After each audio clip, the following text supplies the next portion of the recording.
Right. Okay, I'd like to welcome everybody to this afternoon's meeting on France. I'm not going to do an introduction because we've got two speakers here who do a far better job of it than I ever will. We've got with us today, we've got Sylvan, sorry, I've missed your name off now. We've got Sylvan Savier and also Olivier Delbeke. I don't know if you pronounce it Delbeke. I've never heard you mention your surname. We're going to spend 10 minutes each just outlining the situation in France, particularly since the election. So without further ado, Sylvan, would you like to make a start? Good afternoon. Thank you. Yes. Okay, so we are 5 weeks away from a general election, just having come out of a presidential election that has transformed the political landscape. The middle, traditional parties of the old bourgeois democracy and social democracy have basically disappeared. So Parti Socialiste, the traditional conservative party, the Greens, they've really polled badly, and it looks like they are not coming back. Now we've got three main blocks that have come out of the presidential election, and they are mainly the bourgeois bloc, what previously was called the extreme center, Macron, and that now really embodies the traditional right wing and the population that has not yet been fully impacted by 5 years of neoliberal destruction enacted by Macron's presidency.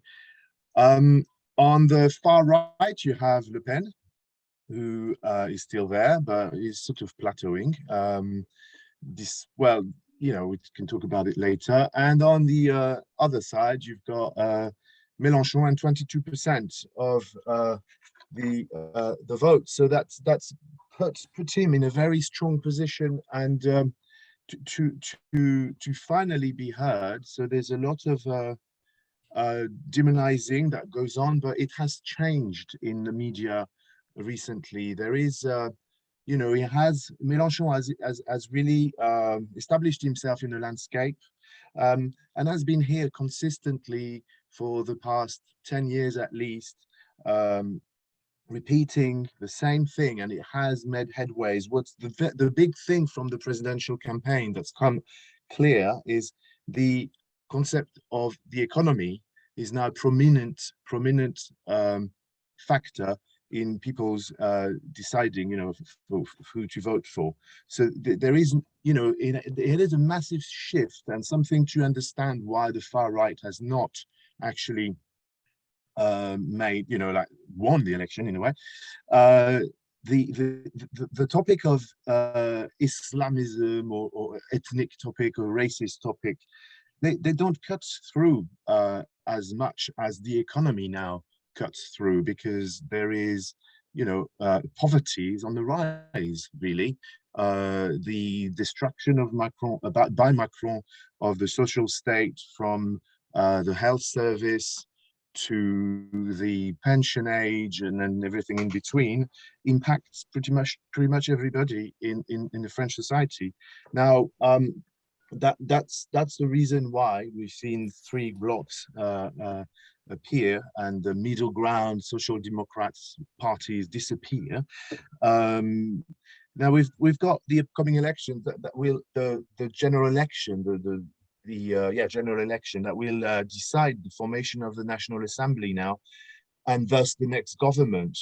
So now, just last weekend, there was an agreement between the Greens and other all the forces in the left, and this Saturday was launched the what's called the Nouvelle Union Populaire Écologiste and Sociale. It's an alliance of all the forces in the left, including socialists, communists, the Greens, and it's spearheaded by Melenchon's France Insoumise, with a clear and realistic objective to make Melenchon prime minister and to win a majority in parliament, in the French National Assembly. The early signs are good. There's a strong transformative manifesto that captures the imagination and continues on, on years of program building by Melenchon. So we're talking about social measures to bring back the retirement age to 60, raise the minimum salary to 1,400 euros after tax, 1,800 before. So that's also part of, yeah, 1,800 before. And environmental policy as well, obviously, because we previously, 10 years ago, or no, not 10 years ago, a few years ago, less than 10 years ago, the Parti de Gauche, Melenchon's previous party, was involved in building an eco-socialist network in Europe. So this is something that is completely at the core of Melenchon's manifesto.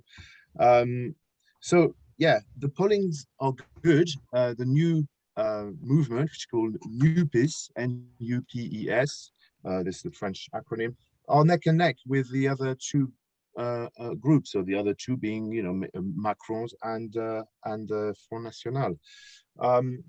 There is going to be a lot of Mélenchon bashing again, but it's expected. The Macron's media and pundit are up in arms and in panic mode to some extent.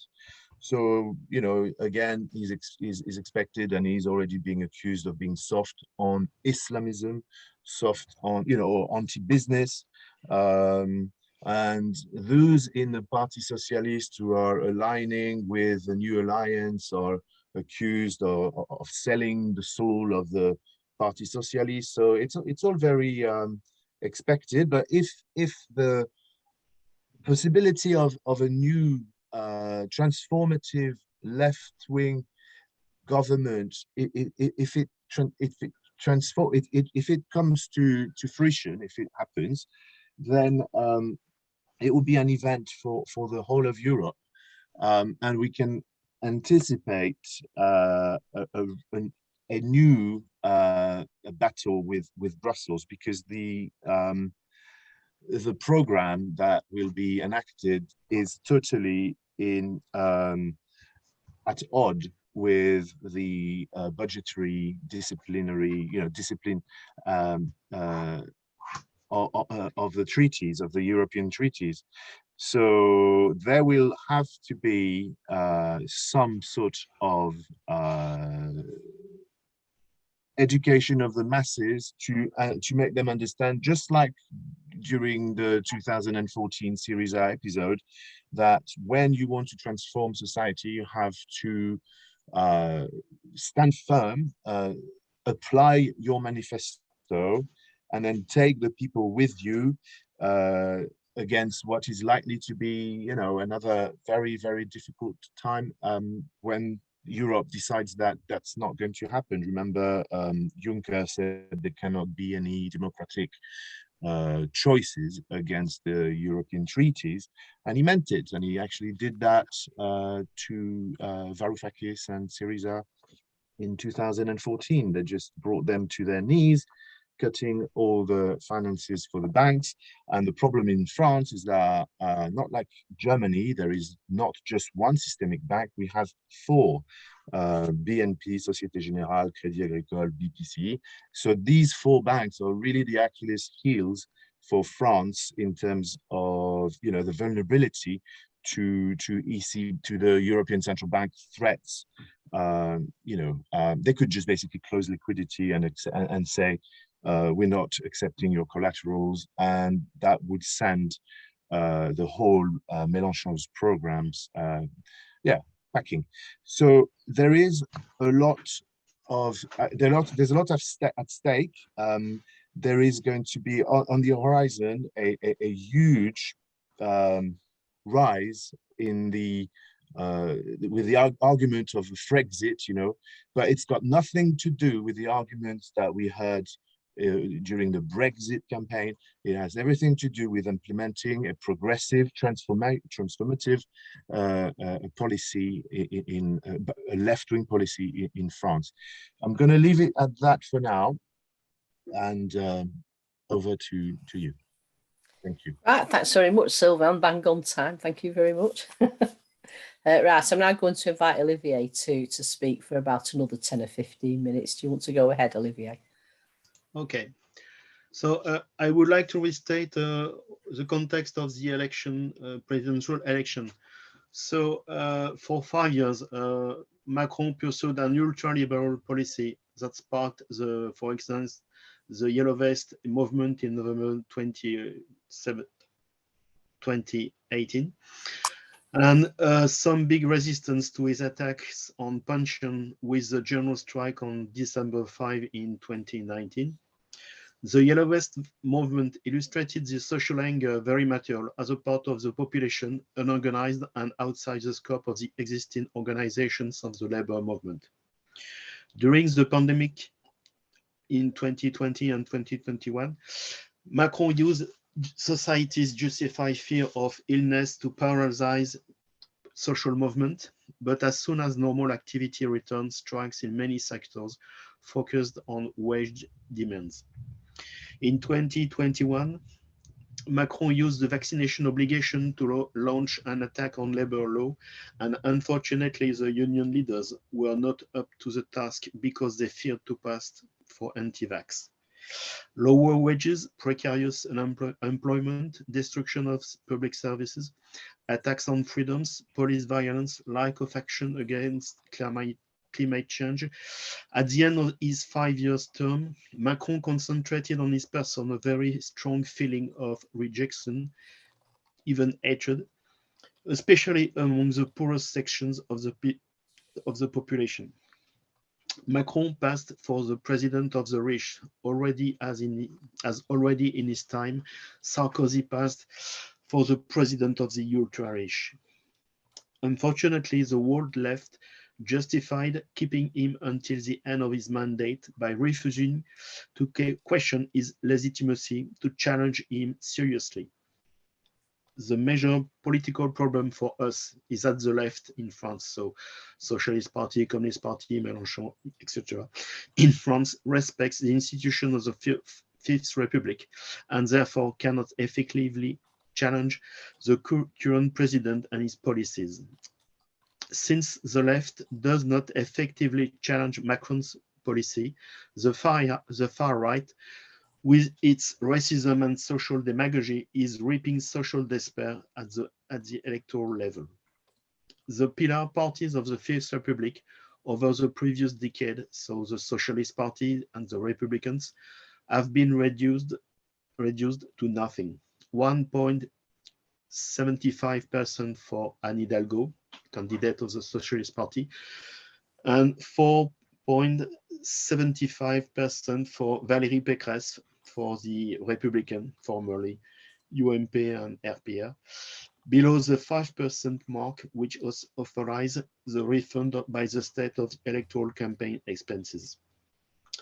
The historic Gaullist Party was emptied on one side by Zemmour, serving as a racist getaway to a Le Pen vote in the second round, and on the other side in favor of Macron and his party LREM.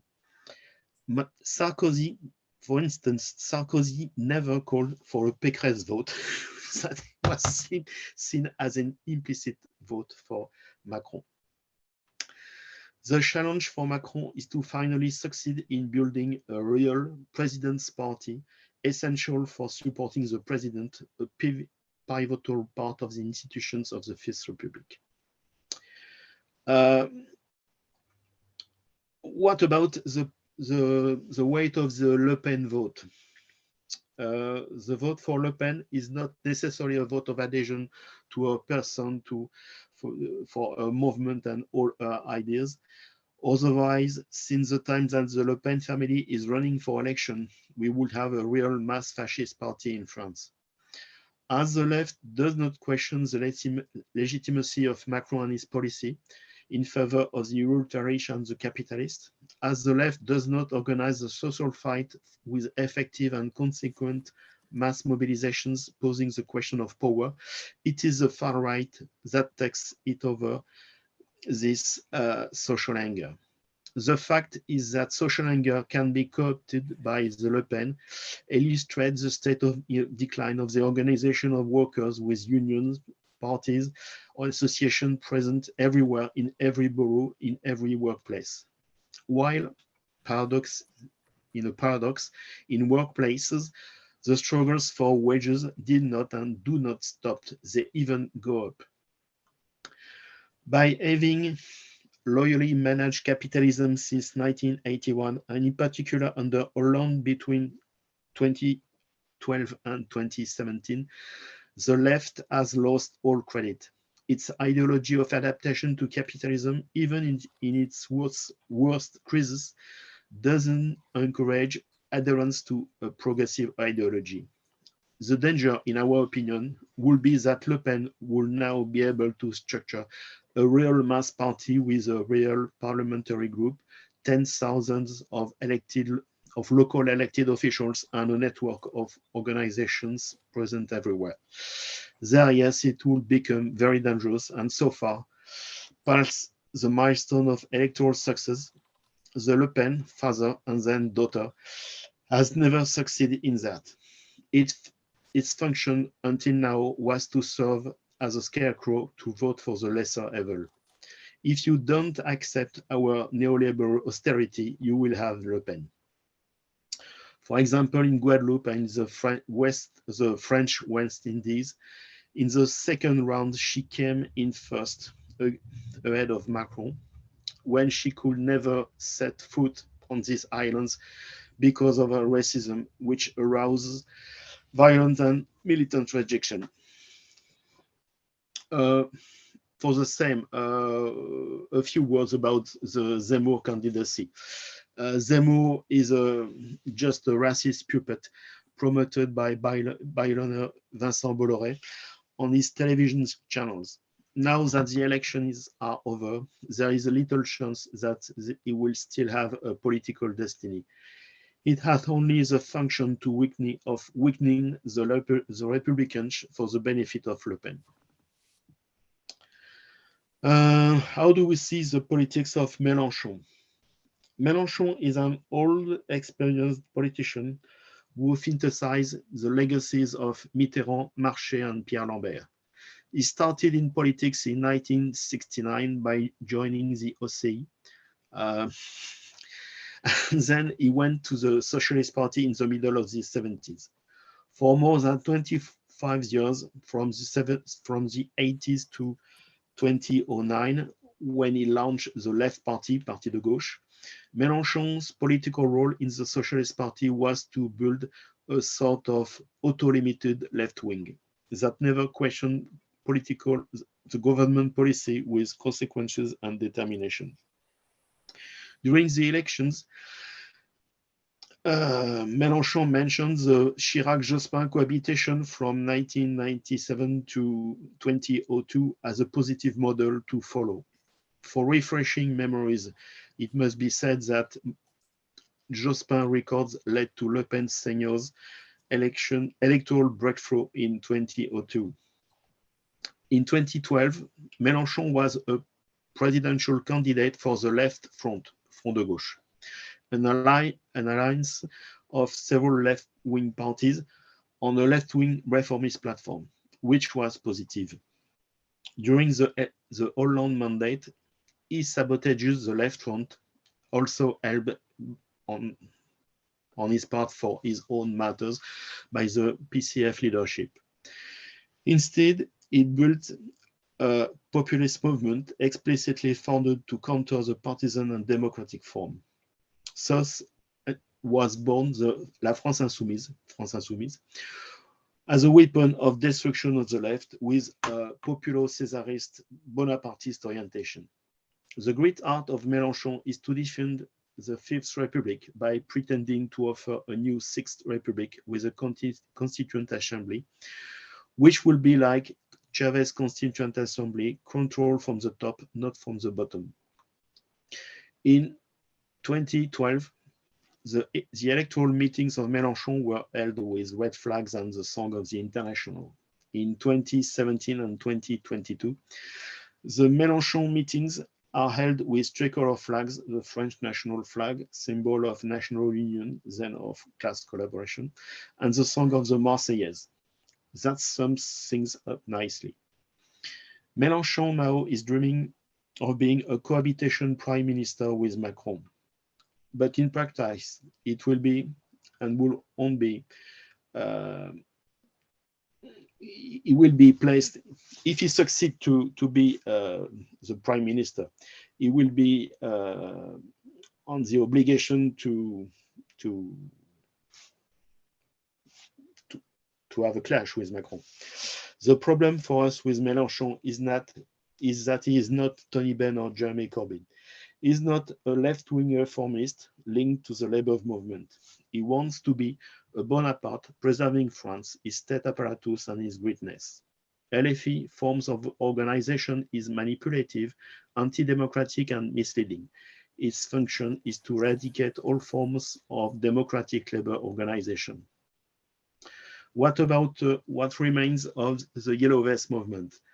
The Yellow Vest movement expressed the great anger, the great social anger against Macron. Then during nearly 1 year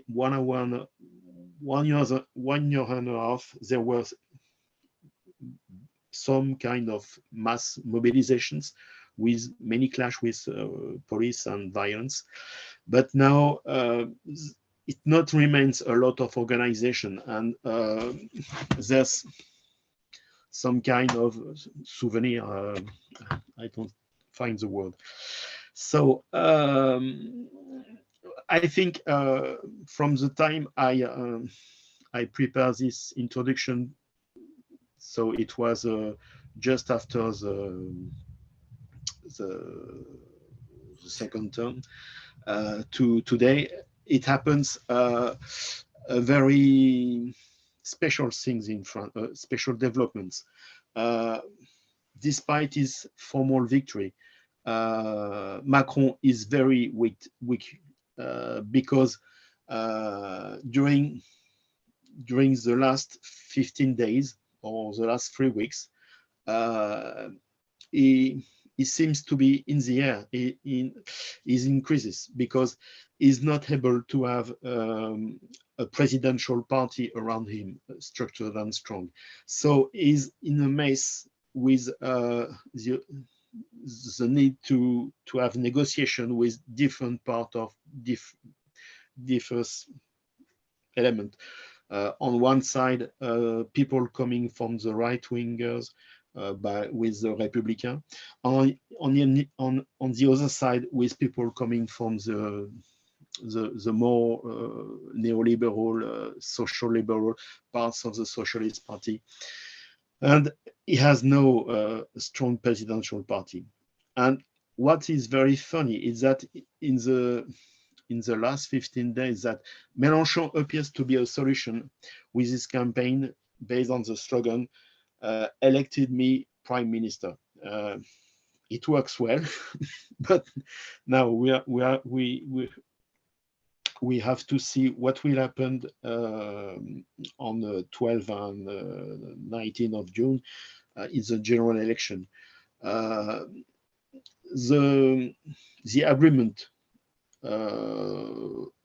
is based on from the top position of Mélenchon inside the left, with a score of 22% in the first turn of the presidential election. But the question is, it's a very patchwork because it's a collection of agreement. One agreement with the Socialist Party, one agreement with the Communist, one with the Green, one with some people. There is even people coming from the left wing of Macronism, what is very funny because you have some politicians like Aurélien Taché, who was at the heart of the operation to start the Macron political career in 2015, when Macron was part of Hollande government.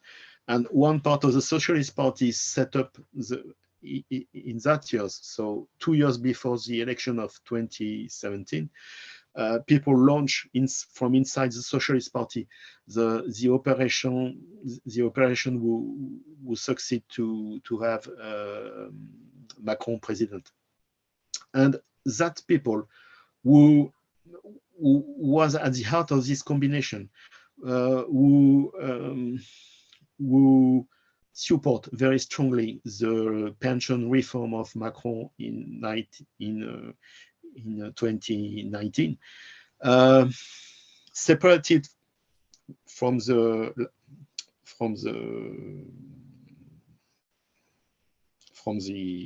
LREM, the Macron's party, by adopting societal position about legalizing marijuana, about decolonialism and stuff like that. And now he's going to be supported by the new alliance, which is, his name is NUPS. With an English pronunciation is NUPS, something like that. And it's very, very funny. So for us, the problem is to have,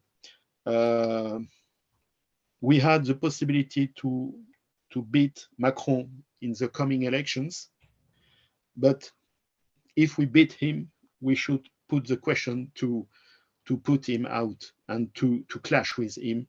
And it's the precondition for the application of all serious measures in favor of working people in this country. Olivier, you've been speaking for 15 minutes now, just to let you know. Okay, I stop now. Oh. We don't want to just finish off. I mean, we'll come back and ask you lots of questions. You'll be able to say anything else anyway. Definitely finish for now, yeah?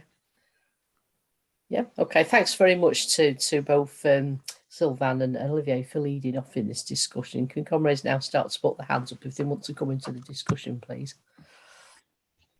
Or ask questions. You don't have to make a long speech. Leslie.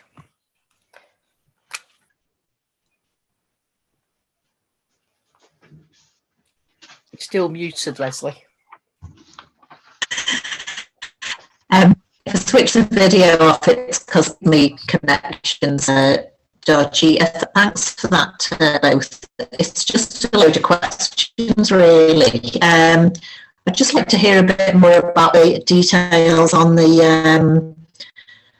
on the sort of social elements of the programme, and what's the prospect of Melenchon being pushed further to the left? I'll just switch the video, sorry. And what sort of base has Melenchon and his sort of movement got in the different areas? What sort of class base is that? Interestingly, there were significant, quite conscious abstentions in the presidential election. Would the abstainers be attracted to Melenchon? Would the yellow vests be attracted? I saw an interview during the election with some black voters in the sort of previous yellow vest stronghold, and it was quite alarming that some of them were prepared to vote for Le Pen. A number were just going to abstain, but a number were actually prepared to vote for Le Pen, for change. And then the last question is, what sort of links are there amongst the rank and file trade unions with this alliance, and what's their attitude to Melenchon? So sorry to throw a load of questions, but I would really like to hear some of those points. Thank you. Thanks, Leslie. I'll just take a couple more people, and then perhaps if the moment for these speakers to respond. So, Nick, would you like to go next, please? Yeah. When I was watching the election, one of the key things that I found interesting was Macron's policies on education, which seemed to be absolutely appalling in terms of work-related learning. It'll often be the poorer working class kids who get pushed out of education. It seemed a very reactionary move, and it got massive applause off people. It seemed to resonate, and I was wondering, how do the young react to this sort of new movement? The social media seems massive behind Le Pen, which is obviously a more younger dynamic. But how are young people reacting? Obviously, I'm a teacher of French, so watching the strikes of young college students, ever since the late 80s, I've been following French politics. It's always inspiring, and particularly when I saw the education union speaking on a platform saying they were going to absolutely take this fight to the streets if they had to with Macron. What are people thinking? How do people feel? Are they wanting to fight? Does it resonate with people, what he's saying? Or is it just an election rally? Because it's very different when you don't live in the country. But that's the thing I'd like to see is, because it's the young people, once they start getting really angry and take to the streets in France and they're united, it rocks politics. And it sends also waves over into places like the UK. It's always inspiring to us to see things. So if people could answer that, that'd be really helpful. Thanks, Nick. Ian?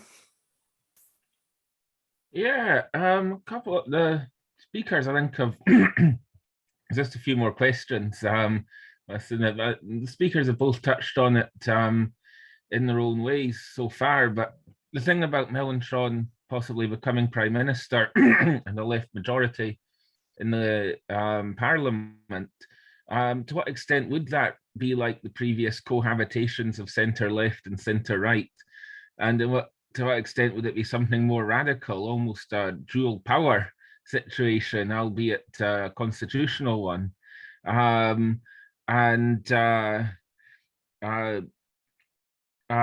Sorry, I just got distracted there for a sec. Maybe it'll be easier if I turn this on. Yeah, that the on the one hand, if Melenchon wants to implement any of his policies, does Macron have something like a presidential veto like they do in the States? How much could he force the government down his line? Likewise, how much could Melenchon force the Macron government down his line? Would it come to a clash where either Macron has to dissolve the parliament or Melenchon has to impeach him? Are either of those things possible too? Ideally, would like to see Macron almost like a Louis XIV figure during the constitutional monarchy in office, but not in power, and then removed from office. Would they be pushing for that Sixth Republic? It's a bit alarming to hear there's Macronists on Melenchon's team now. But on the other hand, those parts of the left that really split the vote, most of it getting away from the question, just a general comment, it was tragic, how close he got and how, when you put together a left-wing sects, as well as now the PASOKified Socialist Party on the same kind of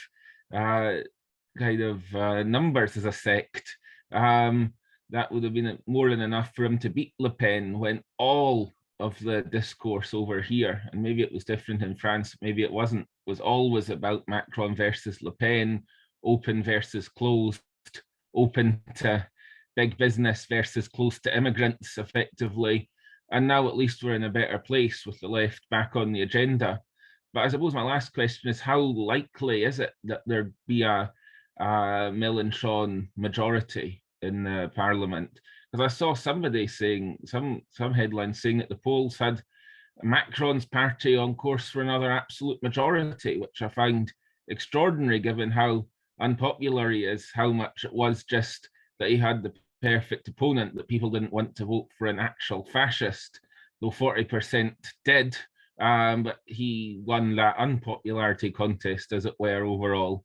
So to give him that full presidential majority powers would seem unusual unless it's that these three blocks, the Le Pen bloc and the Melenchon bloc, cancel each other out in the two-round system for parliament, just as they did for the presidency. So how will those kind of things play into it?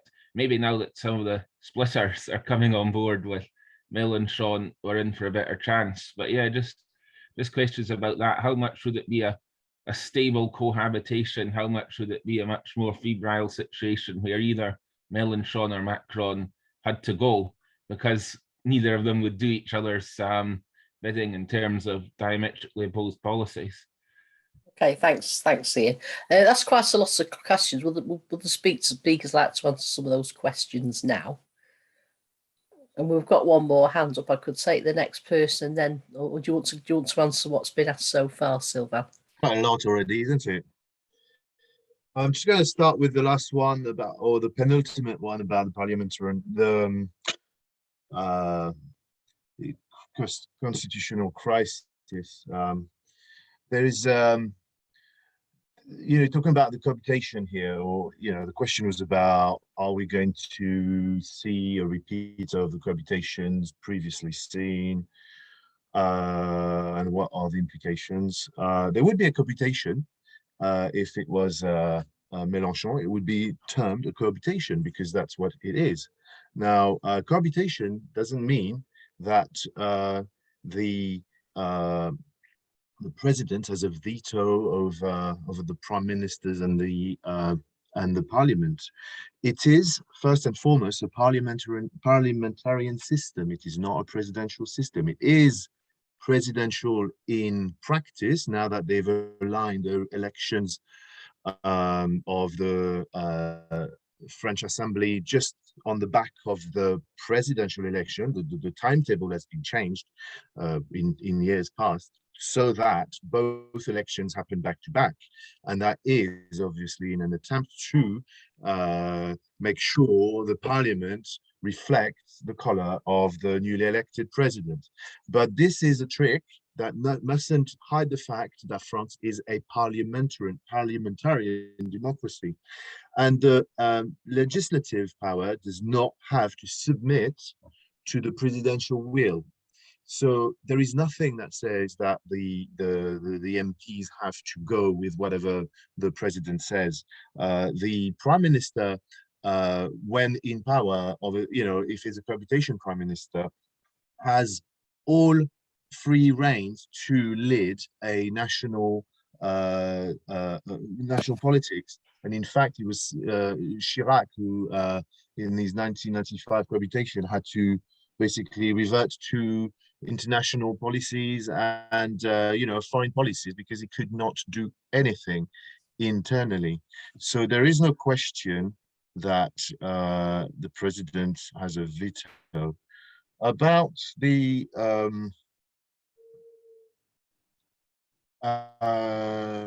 there is some there was a question I don't remember, but the answer was basically there is a constitutional crisis. There's an institutional, a crisis of representation in France. The system doesn't work. You can see that the choices you have are not reflecting. There's quite a lot of people who don't vote, and the reason why they don't vote is don't see why they should vote, because there isn't as it were, the offer for them to reflect their choice. The point about uniting the left, though, is specifically when the left is disunited, that's when you see a lot of abstention. And I would contend that seeing a new unity movement like that is going to have an impact on the abstention. Why do we not see more of the youth from the banlieue and from the deprived suburbs and the ethnic minorities come to the poll? Well, yes, that's the contention. That is the main, I think, my main doubt as to whether it really has the grassroots to represent a strong popular movement, very, very rooted in the youth and the deprived youth.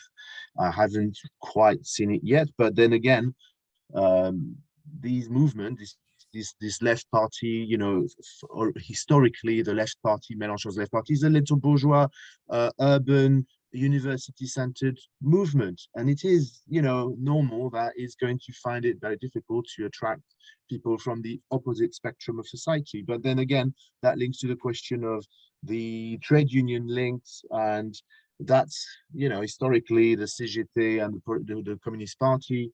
I would say there was more of an involvement in politics in the left during the Front de Gauche, left front, when it was more.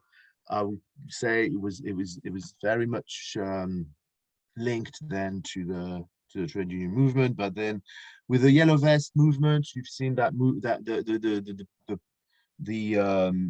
CGT taking prominence more than the parties. I mean, you've even seen the CGT being charged by the police. That was completely crazy. So at some point you had the largest union in France, okay, CGT, embodying or representing the institutional aspect of the movement, not the party, the CGT. Especially I thought when it started being the victim of police violence itself, that was completely unheard of before. I mean, you wouldn't just charge a union demonstration. But that's what Macron has given us. The manifesto. There is, I don't know, do you want to talk? I don't want to answer specifically on everything. The manifesto, just to briefly, it's a mix of different things. It's a mix of, obviously, because there's different aspects. There's going to be compromises across the board because there's a socialist party who have their own views on capitalist economy, alongside people like Nouvelle Donne. It's like the New Deal party that wants to transform capitalism in a way. So there is a streak. It's going to be a coalition type of movement.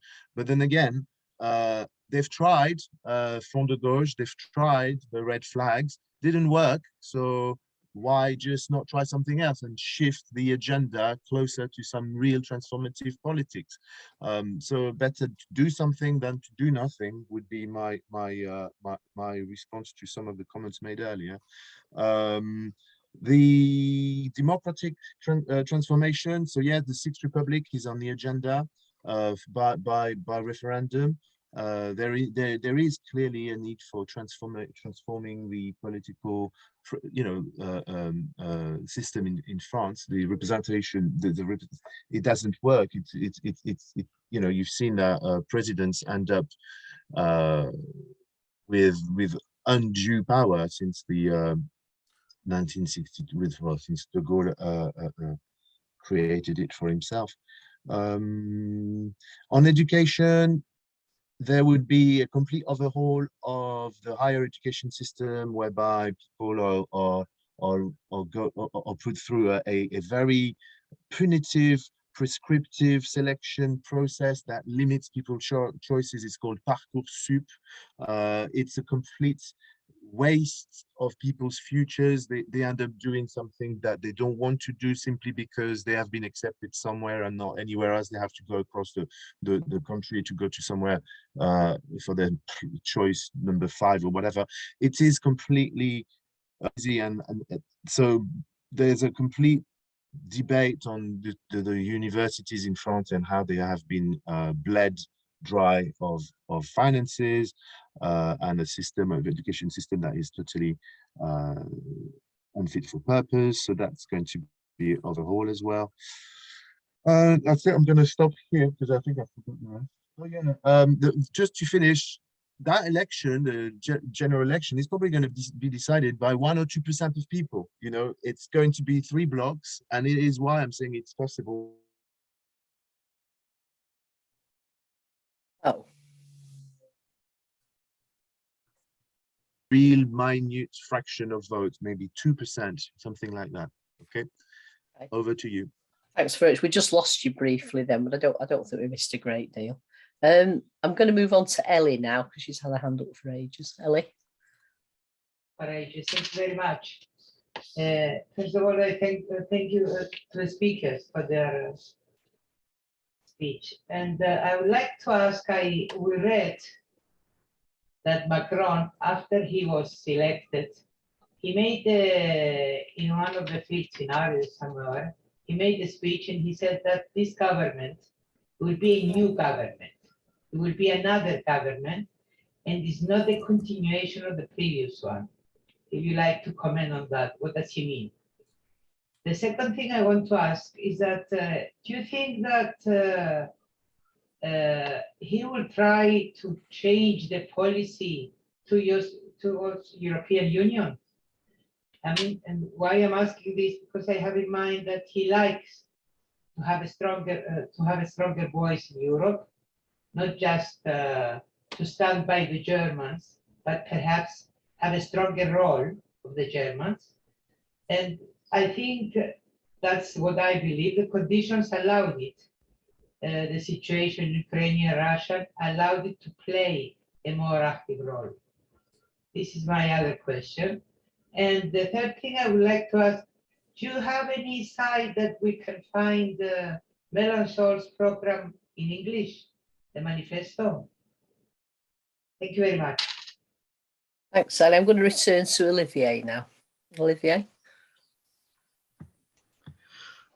Yes, I would like to answer on the one point about the freedom of the Prime Minister and his parliamentary majority to act vis-à-vis the presidency. How the cohabitations previously worked?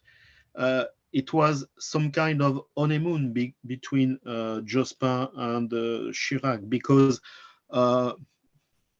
on the question of employment, Jospin never took law to stop layoff and sacking, and the bosses remain free to sack workers when they need.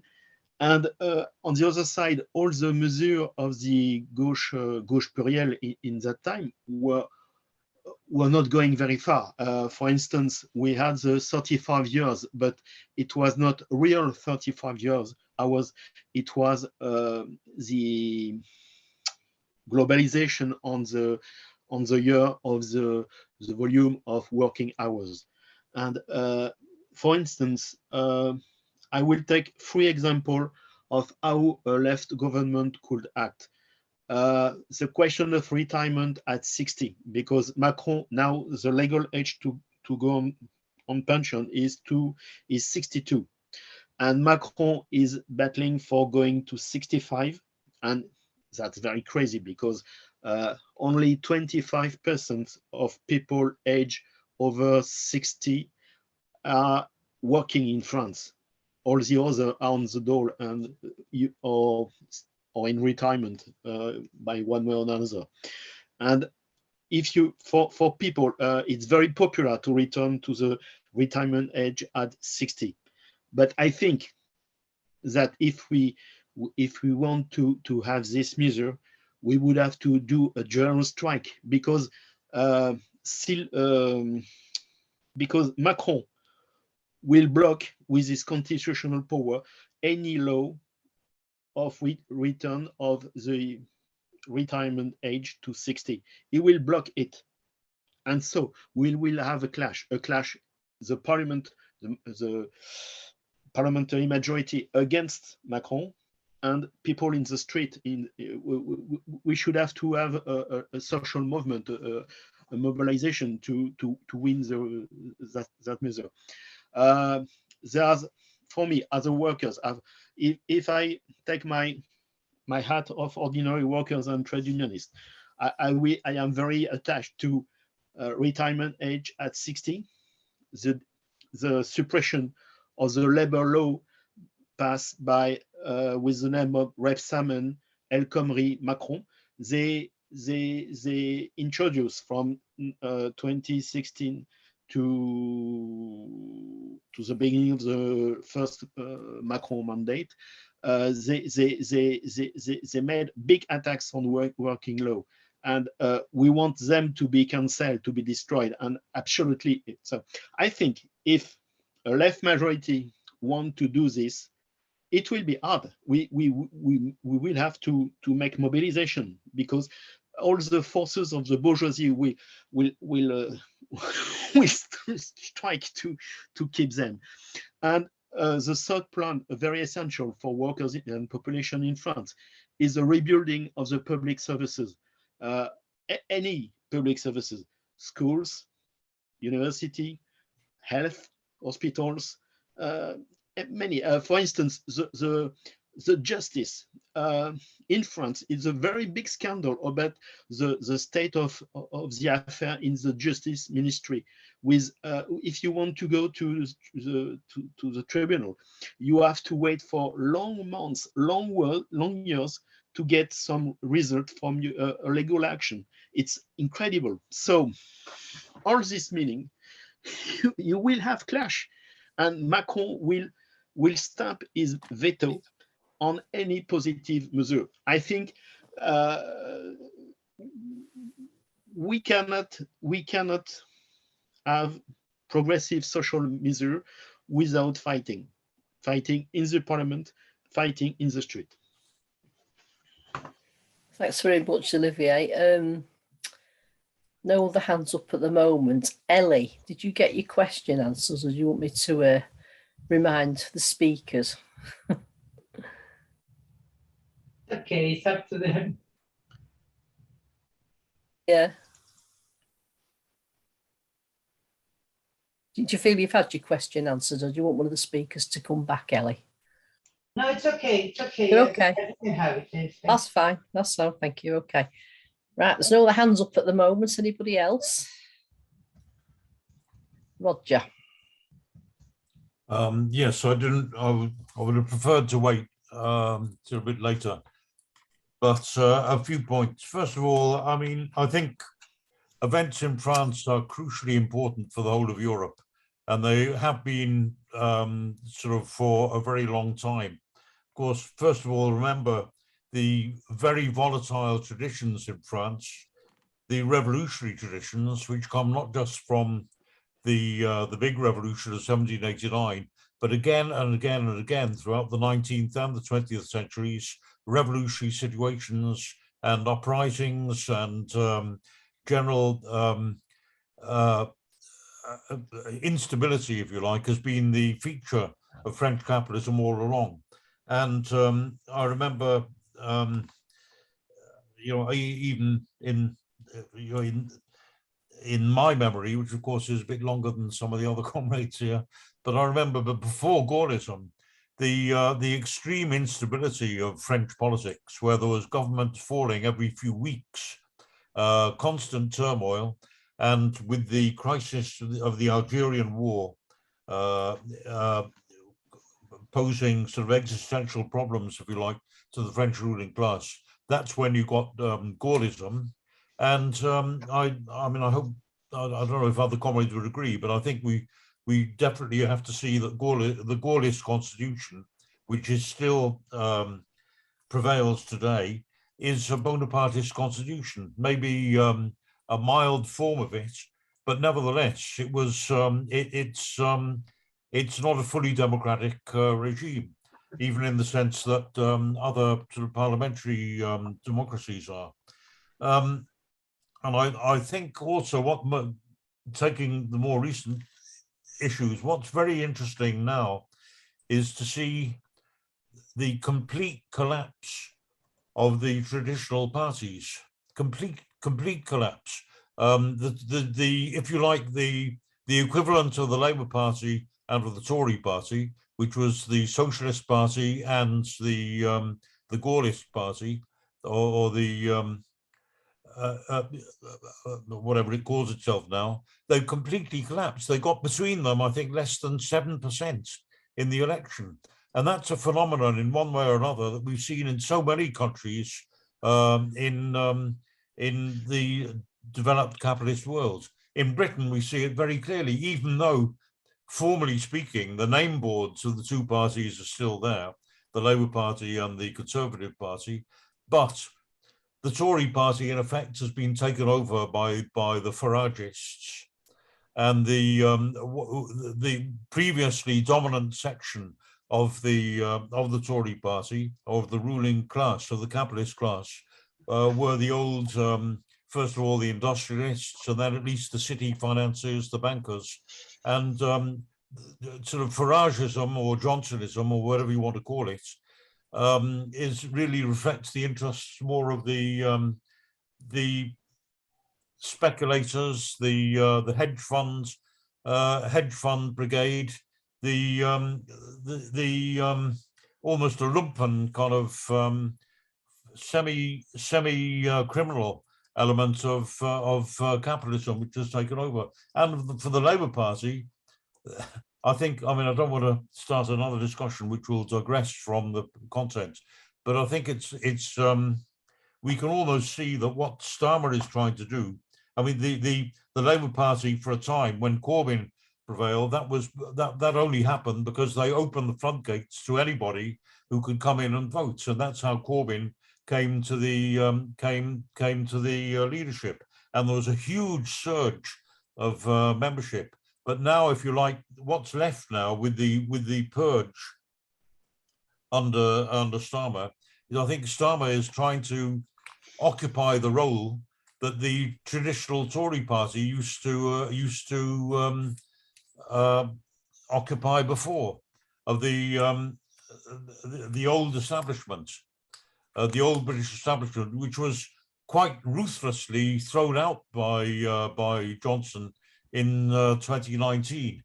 And with the purge of the Labour Party, Starmer is trying to reposition the Labour Party, perhaps even a coalition with the Lib Dems, or perhaps a change of name at a certain point and so on. But that's what we're seeing. And that leaves huge scope for a new left party, like we see in France. And the Melenchon party, for all its vices and for all the dangers it poses, and you know, the comrades have outlined, Olivier particularly has outlined, nevertheless, that represents another huge convulsion, or if you like, huge opportunity. We've seen new formations springing up throughout Europe in the last 7 years, if you like, Syriza, Podemos, Die Linke, Corbynism, as I said, with the special characteristics that I described, and Melenchon.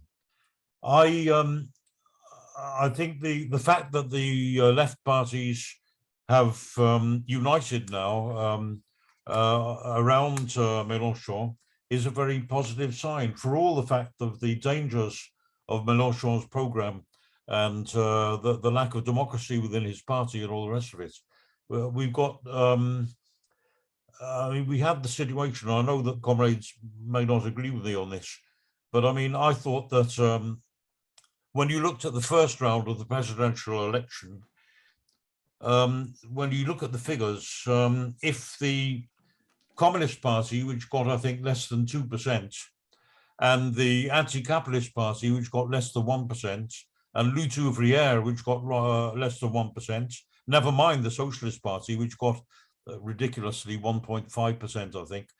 But even without the Socialist Party, if the other left parties had supported Mélenchon, then Le Pen would not have been in the second round. There would not have been the danger of a racist presidency. And I think, you know, well, Mélenchon would have been in the second round. And it seems to me not inconceivable that Mélenchon could have won the presidency because of the distaste for Macron. As comrades have said, people voted for Macron only because they wanted to keep out Le Pen. And who knows what the situation, what the outcome would have been if in the second round they'd have had the choice between Macron and Mélenchon. So, I mean, I can understand the abstention in the second round, although I personally think I would have voted for Macron at all costs to keep out Le Pen. But I cannot understand the position of putting up fringe candidates, and I can't understand also the policy of abstention in the first round. I think you know, I think the results, the whole history could have been completely different if Mélenchon had been supported by everybody, by all the left in the first round. But I think anyway, it's true that first of all, I suspect, and I'd like to know what the comrades think, I suspect that all the stops will be pulled in order to prevent a Mélenchon prime ministership. I think they would be terrified of that. And I think you know, I would like to know what the comrades think. What are what is the likelihood that Melenchon could actually form a government? But also, I know that it's a populist program and not really a socialist program. But nevertheless, if such a government was formed, surely it would boost workers' morale and combativity and change the whole mood in France to a really substantial extent, and change the mood not only in France but the mood throughout Europe for the possibility of the left regaining some kind of ascendancy. So I'd like to know what comrades think about those points. Thanks, Roger. Bob?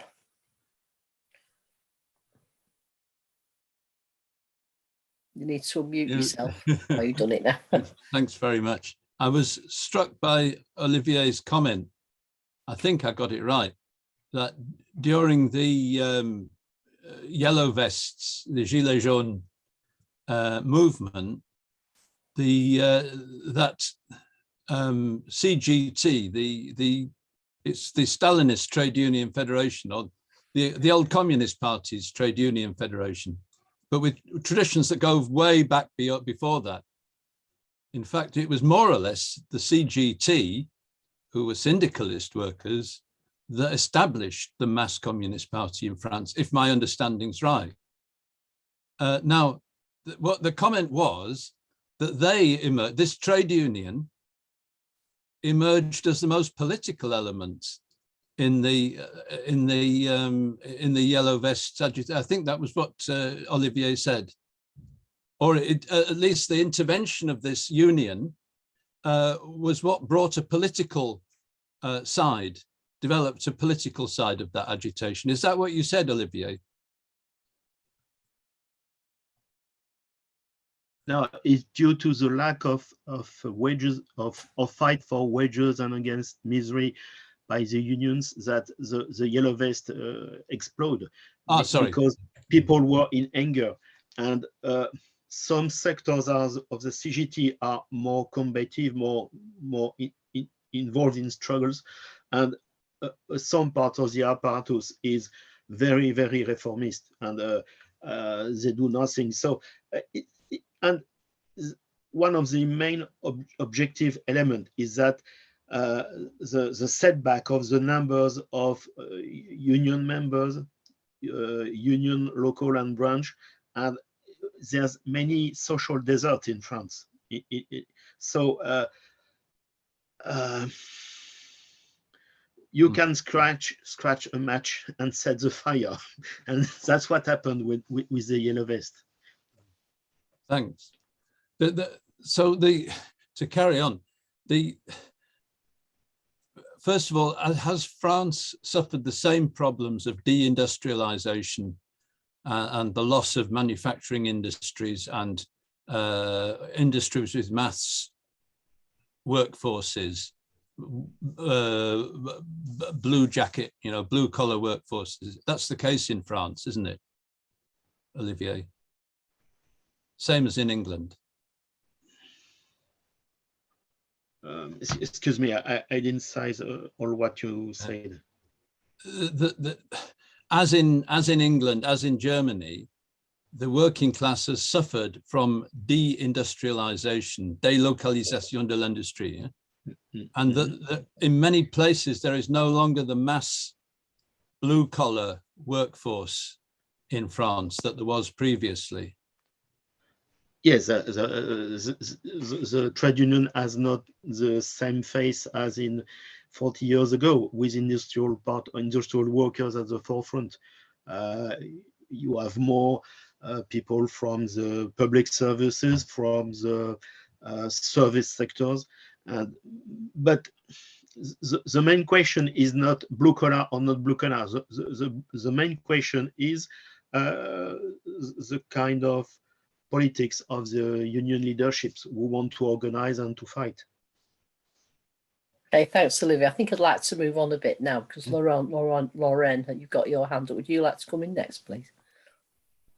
Hello, comrades. Hi. Hello. Hello. Olivier, tu peux traduire? Oui, d'accord, ok. Thank you, Olivier, to traduce, because my English is very bad. Dans la dernière période des élections électorales, on s'est aperçu qu'effectivement, il y avait 3 blocs. Mais nous ne devons pas avoir d'illusions sur ces 3 blocs. Top. In the last period of the election, we can see 3 blocks, but we do not have to have illusion about that. Aucun de ces 3 blocs ne peut être l'espoir du mouvement ouvrier. None of these 3 blocks can be a base for hope in the workers' movement.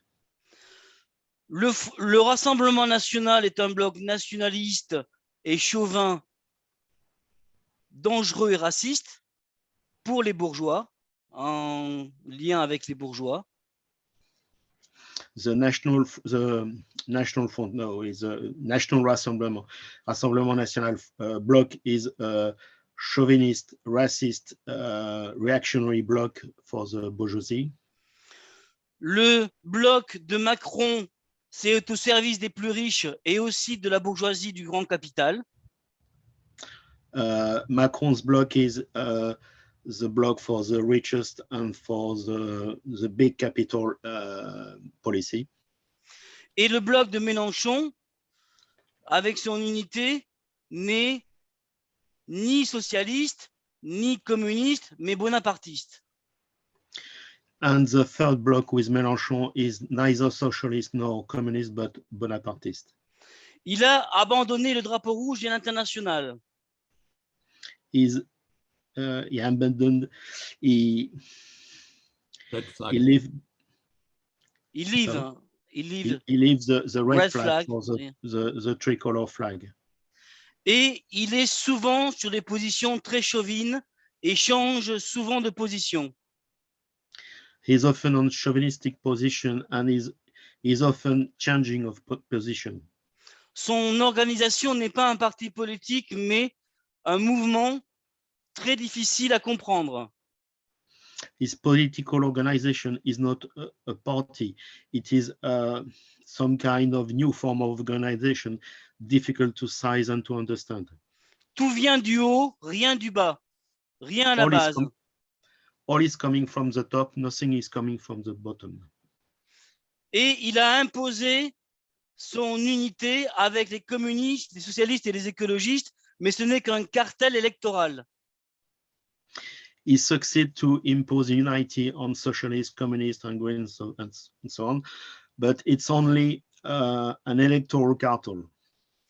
Donc, dans la situation actuelle, c'est très compliqué en France. So French situation is very complicated. It's a big mess. La seule issue devrait venir des luttes.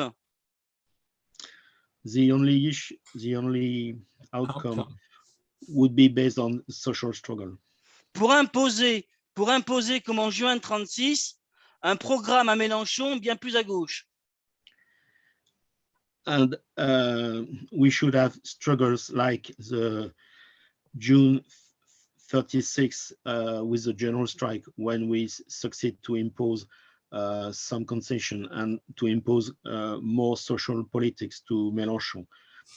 I would like, in complement to Laurent, the main problem won't be Melenchon. The main problem will be Macron. Exactly.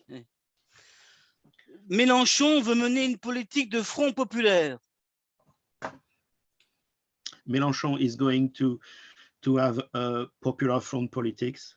As Blum, comme Blum en 36. As Léon Blum in 1936.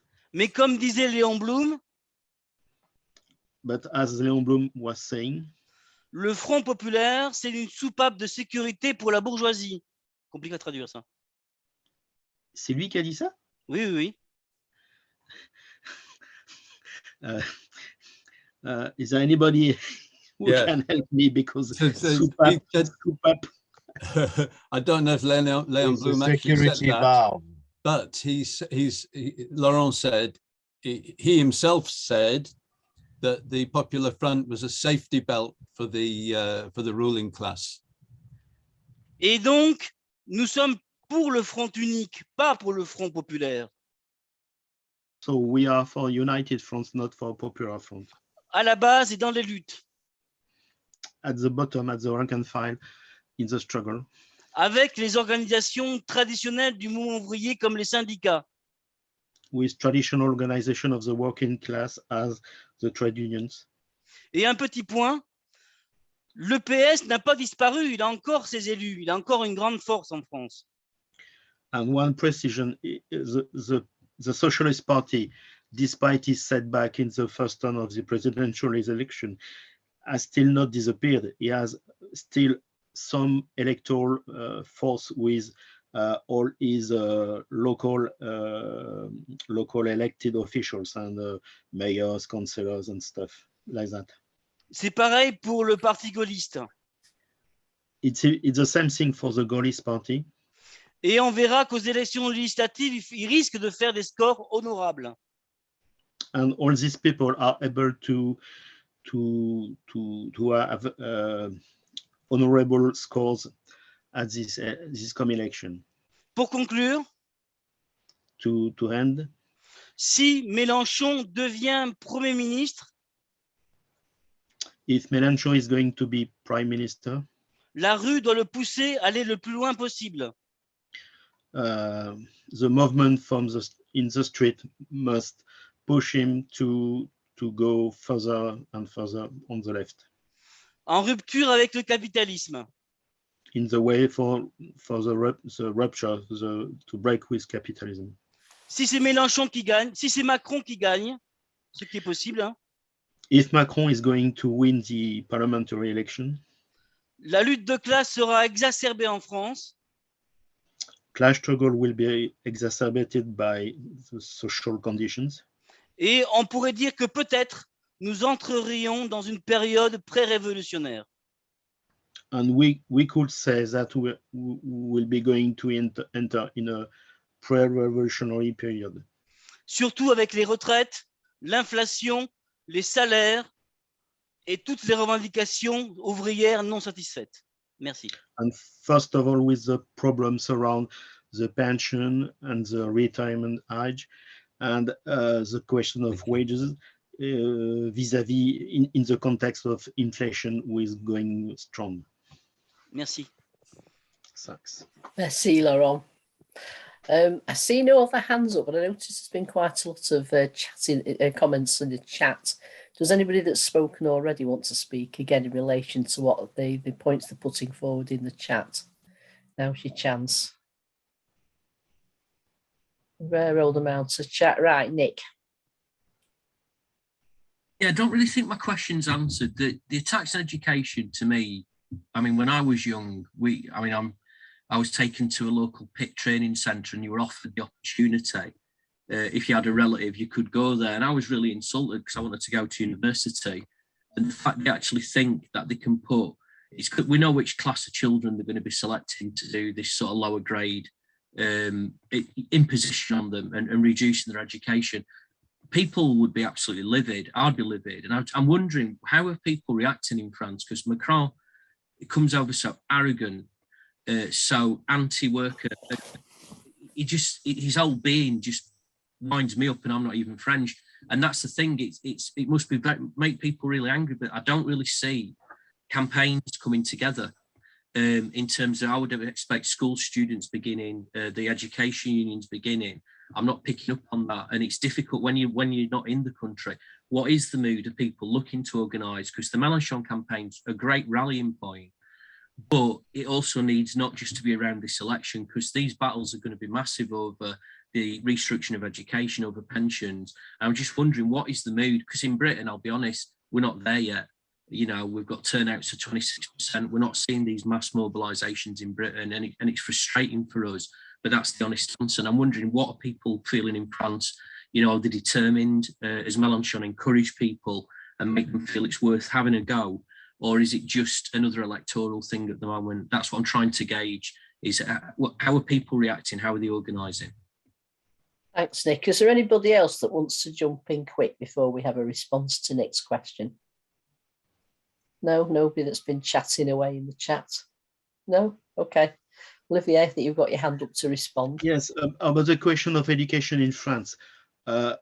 Until now, we have a system of mass education with anybody else who can go to university. But since 20, 30 years, there are liberal counter reforms who are restraining the right to access to university. And in the last 10 years, the things are going worse and worse. But the way professional teachers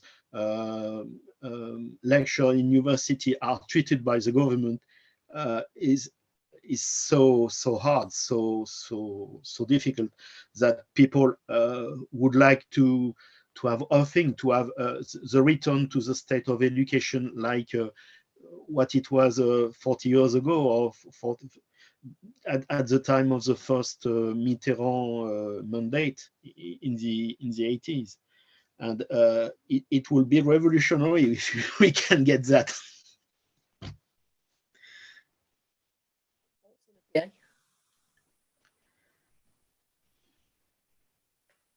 I see no other hands up. You've always got plenty to say in the chat.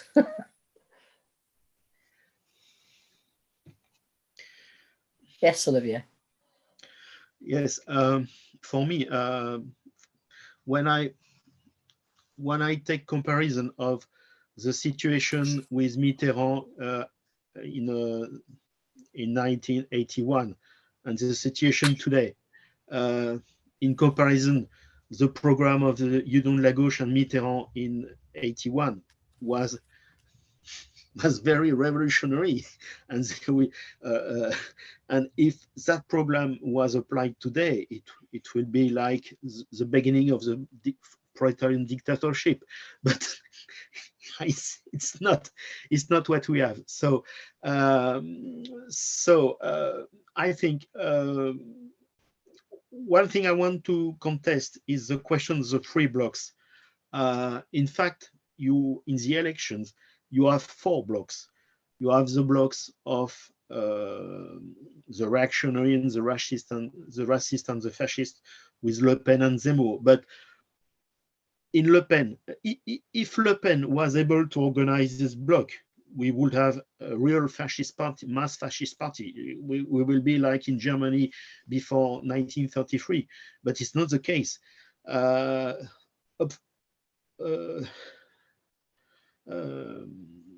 So the second bloc is the bourgeois bloc around Macron, and in this bourgeois bloc you can incorporate the right wing of Les Républicains, the traditional left, the traditional right. There are the bloc around Melenchon, but we can say that half of the people who vote for Melenchon didn't vote on the base of the program, but just as the possibility to have at least have something from the left present at the second turn of the presidential election. And it's not an adhesion. People are not adhering to the program of they're on the left side, but they are not agreeing with all what Mélenchon said or is doing. And you have the fourth bloc with the bloc of the people who didn't vote by abstention, by voting null or white, and that's a big component. So we can have a left move in the coming election.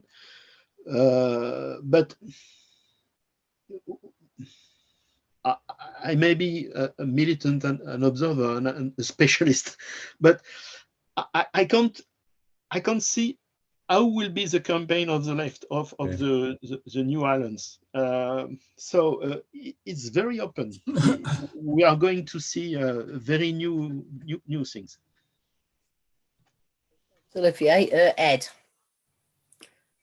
Well, first of all, comrades, I apologise for joining this meeting very late, and I missed the introductory statements.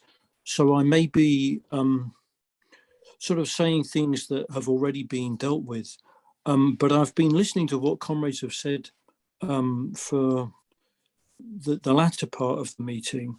And I think it's a very interesting discussion. First of all, I want to say I completely agree with the point that Roger made about the enormous significance of the revolutionary traditions of the French working class. I was working in Paris in the autumn and winter of 1973 to 74. And in one day of a general strike, my outlook on politics changed for the rest of my life, changed absolutely, completely, with clarity of the need for revolution, because I actually brought the workforce out where I was working in Paris. I brought them out on strike, and we participated in that general strike, and it changed my life. The fact that we were able to participate in such a huge movement of workers, it actually, in terms of its slogans, it wasn't even particularly revolutionary. Workers were behind banners and chanting for a reformist program, although there were some minority groups there who were calling for revolution. But it was absolutely clear of the huge, I mean, we're talking about something like 1 million workers marching through the streets of Paris. And that was just Paris. I mean, I'm sure the same thing was taking place in Lyon and, the other big towns. And it was absolutely clear, even though the slogans were reformist, that this was a movement with revolutionary potential. And I mean, that's a long time ago. How does it relate to today and the kind of problems that comrades are posing, that, we have this this Macron bloc, which is, it's attempting to perpetuate middle of the road politics, when the time and the space for middle of the road politics has long since disappeared across the whole of Europe. And then comrades are saying, well, Melenchon, people didn't vote for him on the basis of program. Yeah, but people didn't come out on the general strike in 1973 on the basis of program.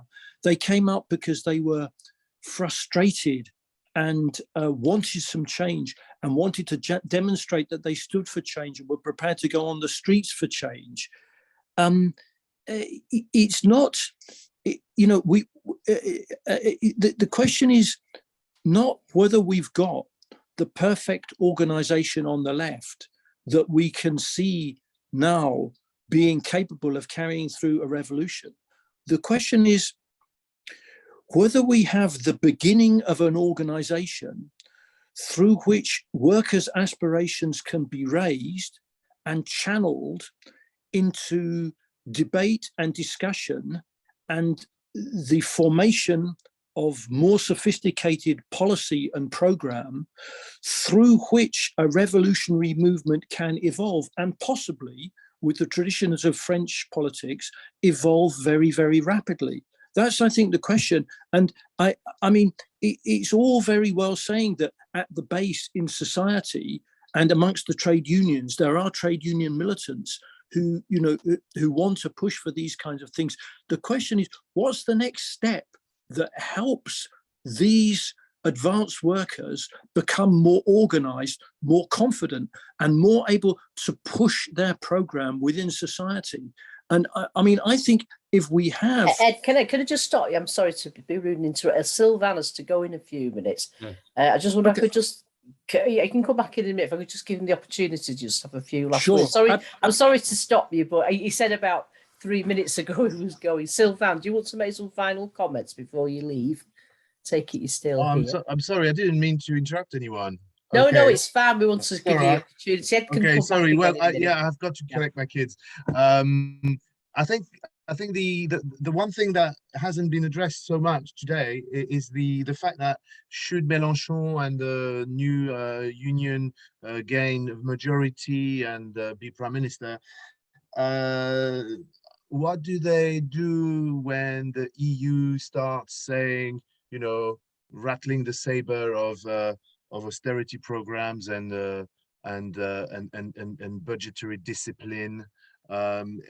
So then we're going to start seeing you know, rhetoric such as we are France and we are not being given, you know, we're not going to ask, we're going to be sovereign. So we're going to have all that sovereignism come back to, you know, the Melenchon rhetoric. But then it's going to be a very, very interesting time because as we've seen with Syriza, you know, there is going to have to be a lot of political education for the masses. And if that doesn't happen now, then the masses will not go with the implementation of the program. They will just say, oh no, we didn't vote to leave the euro, or we didn't vote to clash with Brussels. This is a bit too much, and it will just become a farce. So it is, I think, another discussion, another day about, you know, France and Europe, or maybe Europe in general, the neoliberal, you know, the neoliberal imperium that it is, and how we come out of it. So I'm going to leave now, and thank you so much. And thank you so much for coming to speak to us, Sylvan. We'll perhaps see you again sometime when the things have moved on a bit. Bye for now. Bye. Bye. Okay. Right. So going back, I've got two hands up at the moment. Ed, I don't know whether we had anything further to say, but I'm going to bring Ian in, followed by Bob, and then perhaps you can come back if you hadn't quite finished what you were saying. Is that okay? Yeah. Okay, Ian. Hi. Hi, yeah, just a couple of observations and maybe a question.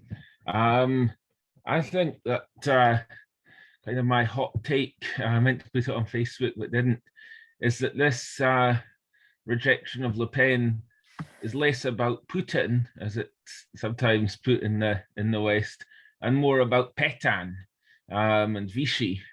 And I think that sort of explains some of the reluctance of France to elect a fascist government. I think Bolsonaro was actually the only open fascist who ever won an absolute majority in the second round anyway, and hasn't been able to institute a fascist state. He's like a fascist individual up there, whereas with the Le Pen party, if it ever got in, it would actually be more scary because it is a long-term classical fascist party with a big lineage.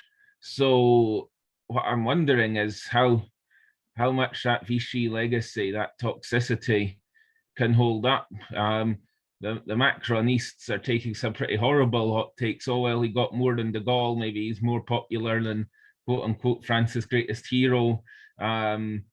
Pretending that it wasn't an unpopularity context, but actually went from 18% or so against Chirac the first time, hardly moving up at all from the shock getting in. Then 33% 5 years ago, and now 40%. So if the left doesn't get its act together, how much chances are that the Le Pens or somebody on that similar lines, a Moore or Marine's niece, who criticizes her from the right, ever could get in, if it was a farce rather than a successful struggle, if Melenchon got in, or if the left remained divided and failed and Macron continued to be Macron. I think because if a major country like France on the UN Security Council, a major former colonial power and so on, got a fascist government, then world affairs would swirl around France in the way that they once swirled around Germany. So we've really dodged a bullet with the defeat of Le Pen. But at the same time, when you think about what an unpopularity contest it was, and how people are now finally having to admit that there is this third pole of the left. It's quite sad. It's tragic to see that we missed the second round this time, but it's good to see all these drunk theories from the likes of The Economist that it's not about right versus left at all now. It's just open versus closed. So you've got Macron, the ultimate open, Le Pen, the ultimate closed. It's probably a bit of a textbook case. But obviously a healthy body, the veins are closed and the lungs are open. You wouldn't want it the other way around. And maybe that's what Melenchon stands for, rather than being open to world capitalism screwing you over, not being closed in a racist way to immigration either. That's a completely false dichotomy. And the more that these kind of accepted wisdoms that aren't actually that wise are defeated, the better. But thinking forward, finally, there's been a lot of talk about the pension age in this meeting, and of course Melenchon's 71, he's already over it.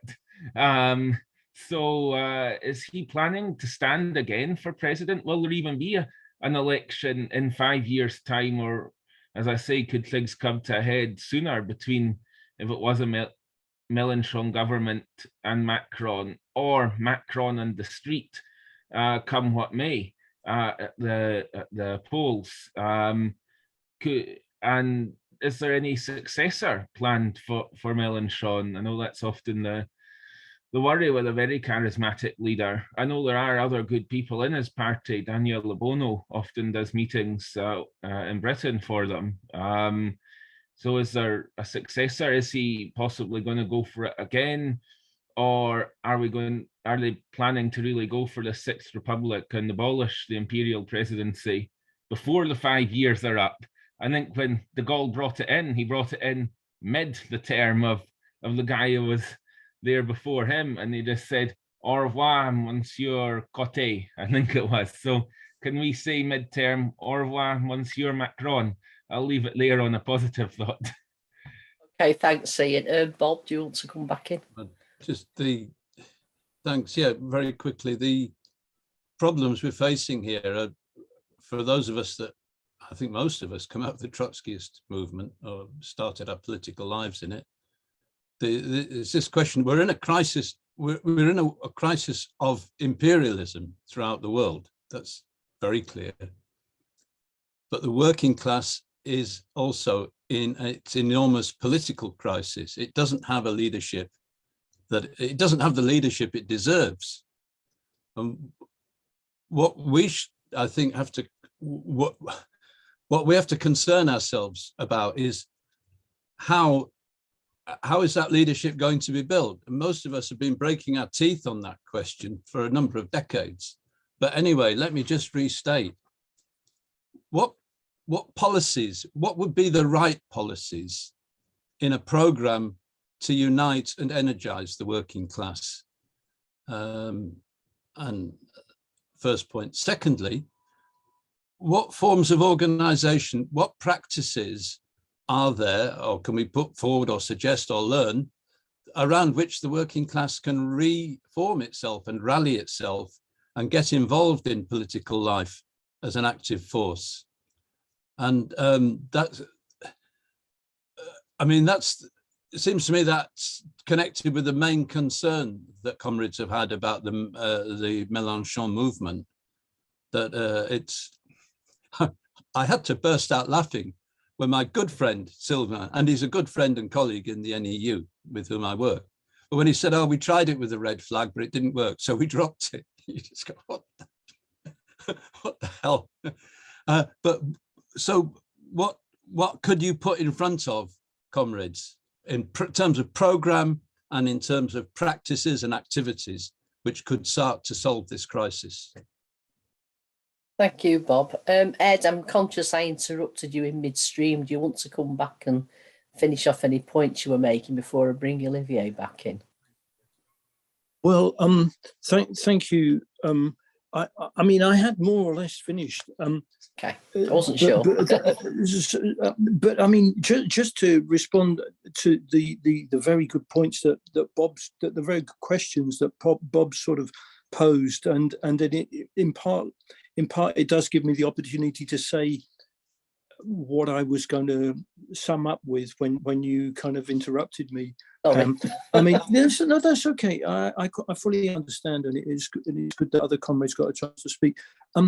I mean, how, you know, the working class does not have the leadership that it deserves. That, you know, that's right. How is that leadership going to be built? We don't know all of the answer to that question, but we do know for sure that it's not through coalescing around minuscule groups who are standing on the sidelines shouting out their perfect revolutionary program. The leadership of the new working class that has to move politics in the next period, in this generation, will be built from the development of new mass movements. And those mass movements, of course, will start with trade unions, with youth protests. They'll start on the streets, but they have to, in the end, flow like a river towards a big party that embraces all the ideas and all the aspirations of the working class. And it's out of that what would be the right policy will come forward. And it would be, in the case of France, and probably in Britain and most European countries, something similar. It would be around the age of retirement, around a modernized education system that gives all young people the full opportunities that a 21st century society should offer them. It would be around minimum wages, housing, those kind of things that are desperate for and even things like, connected with minimum wage, the price of food, which is going to skyrocket over the next year or two. And what is the rallying point around which the working class organizes? It has to be through some movement that has the capacity to turn itself into a party. And this was the point that I was making earlier. I mean, I'm not in France now, or well, actually, as it happens right at the moment, I'm talking to you from very near Nice, but I don't live in France any longer. I live in the north of England. And I'm just, forgive me, I'm being told I've got very low battery. So if I disappear, that will be my second fallout of the evening. The rallying point has to be a movement around which a party can be built. And my question is that surely around the candidature of somebody like Melenchon, it's much more than Melenchon. It's much more than all the limitations of the way he presents politics. If there is a movement around that, then that movement, surely it can begin to take initiatives of its own. And, you know, particularly with the point that was made about Melenchon being a bit past it and may not be there at the time of the next election, is that not the movement through which the kind of party we're looking for can begin to form itself? That's it. It's a question. Thanks very much, Ed. Thank you. That's great. Thanks very much, and thanks for allowing me to interrupt you. Right, I'm going to bring Felicity in, and then I think that's it. Then I'll return to Olivier to try and respond to another mound of questions and sum up. So, Felicity, would you like to go next? Like Ed, my apologies for being late to the meeting. It worries me that people are saying that this has to be done, that has to be done, this has to be done. When the class moves, it doesn't look for rules that someone else has laid down. When the class moves, it will move and it will find its way. And obviously we're well used to betrayal by leaders, but I think there's a danger in people saying, well, it must be this way or it must be that way. You know, we don't know. No one knew what would happen when Syriza arose in Greece. And that was not all, you know, awful. That was a fantastic experience, and one that people won't forget. And if the French working class moves, then all of Europe will be interested. Absolutely all of Europe will be interested. I went to a meeting immediately after, the day after we lost the general election here, a European left meeting in Malaga. And it was kids from, and literally kids from places like Belarus who were coming up wanting to talk about it, talking about the impact that Corbyn had had across Europe. So I think there's a danger in trying to be too prescriptive about what happens. If we can get any kind of a movement in France to protect elite, I mean, the idea that that most people in France aren't working at 60 is fantastic. It's an amazing win that you've got there, that obviously you need to protect, because we've got people who are being harassed for not getting work when they're 67, not well, clearly not up to going to work regularly, but they can't, they're on very, very minimum dole, and then get sanctioned if they don't go looking for jobs. It's, you know, it's something well worth trying to keep. Anyway, I really hope that, you know, in these elections we do see something big grow, and I hope we see union movement and social movements grow as well. Thank you. Thanks very much, Felicity. That's great. Okay, so it's 5:45 now. Do you think you can sum up in about 12 minutes, Olivier, and answer those questions? Okay. Thank you. I could summarize the need of the moment by saying in June we must gain a left parliamentary majority, and we need that majority to clash and sack Macron. If we have a left majority in parliament who didn't clash and didn't sack Macron, we will do nothing. We will not be going forward.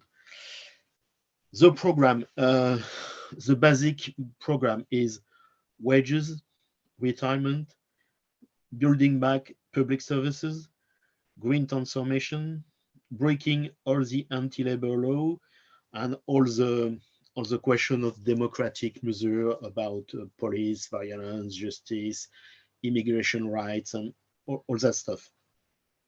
So if you want to go further, you will have to clash with Macron, and you will have to open the crisis of the institution.